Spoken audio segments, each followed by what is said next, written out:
Good day, everyone. Quick one. Mo kàn fẹ́ sáré address ọ̀rọ̀ tí ó ń lọ nípa voice note mi gbé mo wọ page èèyàn kan mo sọ̀rọ̀ ó post ẹ̀ ó tún ṣe fídíò ó lẹ́ fọ́ńtírì ó gbé picture sórí fine mo mọ̀ pé àwọn kan máa sọ wípé kò yẹ kí n dá lóhùn but mo fẹ́ dá lóhùn torí pé kò kí ṣe mi gangan ni mo wà involved and it's not only me. It's about a brand I'm influencing for. Ẹ̀yin tèmi, arábìnrin tí a mọ̀ sí Àṣàbí yìí ó ti jáde ó wá sọ̀rọ̀ nípa arábìnrin tí a mọ̀ sí Lizzy Anjorin àti Ojuabe. Àwọn méjèèjì yìí ló blast nínú fídíò yìí. Ó wọ́ wọn lẹ̀ ní turutu, ó wọ́ wọn lẹ̀ gidi gan. Ẹ̀yin èèyàn wa, ẹ jẹ́ ká gbádùn fídíò tí ó kù. Torí pé ìgbà téèyàn jọ ń tajà kan náà, ó wá fẹ́ bá ẹni yẹn jà, ó wá fẹ́ fi èmi bring ẹni yẹn down. Who does that? Ẹ yé ṣe bí pé jẹ́yàn gidi, ẹ kì í ṣèyàn gidi because I don't know you. So why tó ṣe máa fẹ́ fi mi bring down èèyàn tó ń lò mí fún brand ẹ̀? Why tó ṣe máa mi ìmọ̀ tí mi fẹ́ explain? So kẹ́ni ẹ wá wò ó pé Àṣàbí ti ń tarnish image brand òun kó wá lóhun ò fún mi níṣẹ́ mọ́, ṣé kí wọ́n máa tọrọ jẹ lọ́wọ́ ẹ̀ ni? Ṣé kí wọ́n máa tọrọ jẹ lọ́wọ́ ẹ̀ ni? Because ọmọ sọ nípa ẹni tó bá fẹ́ gbàjẹ́ lẹ́nu èèyàn ó fẹ́ pa ẹni yẹn ni. Jọ àǹtí tó wà ní UK tí ò wà òkè kí ni mo ṣe fún ẹ tó fi ń fi kú wá mi kiri? Because o ò fẹ́ kí n rí jẹ. Kí ni brand oní brand ṣe fún ẹ? Ṣó lè mú evidence wá? Because màá fi caption ẹ tó wọ́kọ́ kọ màá fi sí orí fídíò yìí. Ó wá sọ pé ní as much as òun mind business ẹ, ṣé mo mọ̀ ẹ́ rí? So tó bá fẹ́ báyàn jà why tó fi máa include orúkọ mi àti live mi? Ó wá sọ ní pé o tag mi àdàbí tó bá ń ṣe mi nìkan ló ń bá wí lókun. Tó bá jẹ́ pé mi ló ń bá wí tó bá fojú ọwọ́ ṣiṣẹ́ o máa fẹ́ ẹ̀yàn ọwọ́ dànù ni. Kí ni problem yín? Mo kì í fẹ́ address issue online. Torí mi ò anybody ní explanation.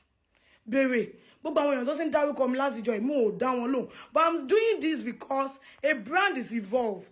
Ó wá ní ṣe product wọn ò ṣiṣẹ́ ni. What did you expect?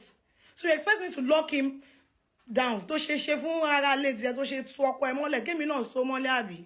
Èmi ò ń lo kayamata mo bímọ ọkùnrin. Mo lọ labor room. Yorùbá pé gan o. Yorùbá tó sọ ní pé àgbà ò kọ́gbọ́n.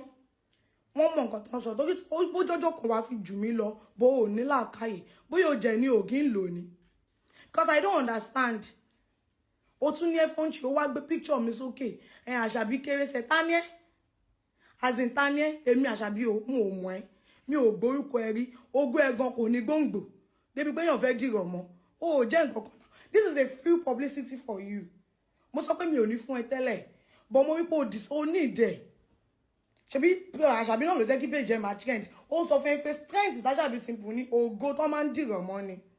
Ó yá o ti gbẹ́nu sí o ti tap. Ẹjọ́ torí Ọlọ́run mi ò like online drama. Torí mi lè jẹ́ kẹ́ wá sọ mí di wèrè. Mi ò lè jẹ́ kẹ́ wá sọ mí di olórí burúkú bí yèyé mẹ́ṣọ́ yín. Tẹ́gbẹ́ anybody bá ti come fún mi màá máa come as lẹ́yìn eléyìí tí wá ní ṣe fídíò kankan. Ẹjọ́ yín jẹ́kọ̀. Iṣu ẹni ní tọwọ́ ẹni bepo. Ibi tó rí jẹ́ ìdáyàn sí níyàn ń gbé. Àwọn ẹbí mi ni wọn kó ṣu wá fún ẹ̀yin lẹ́ ń ké. Tó fẹ́ jẹ́nu ṣu ni kí ló kàn ẹ́? Please o. Jẹ́jẹ́ ni mo jòkó mi kò ń jẹ̀bi ẹjọ́. I am not using kayamata. Tèmi mo ṣe wà energy tèmi ní. Màá fi ṣe pé kíṣẹ́ mi dá kí n rówó náà kí n bá ti ṣe kí n rọ́nà gbégbá ni. If I want to use spiritual products and I am doing well. Àfẹn tó bá fẹ́ borí Ọlọ́run mọ́ra ló máa ní mi ṣe dáadáa. Mò ń ṣe dáadáa gan gidi.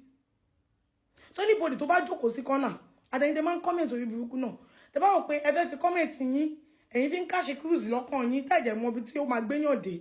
Tẹ́ fẹ́ fi push mi wọ depression lágbára Ọlọ́run. Àìsàn tó máa jẹ́ kẹ́ sá fún internet Ọlọ́run máa gbé bá yín. Àǹtí ará UK tí ó wà òkè. Mo mọ̀ pé o fẹ́ tempt mi ni. Ẹ máa gúnyàn ní kẹ́ṣẹ́, ẹ máa ní kó má sọ̀rọ̀, kó má pariwo. Tó bá jẹ́ pé caption yẹn pé mi kọ́ ló ń bá wí, bismillah.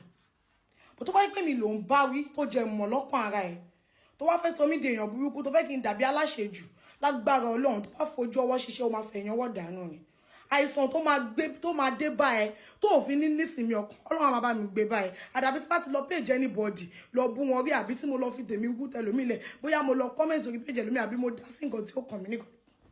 Ẹ jẹ́ kó rí yín pé o. Àtẹ̀yin tẹ́ máa ń gbẹnu sọ̀rọ̀ lọ́rọ̀. Àtẹ̀yin oní comment. Mo lè wà ní kọ̀rọ̀ yàrá mi kí máa gbé yín ré.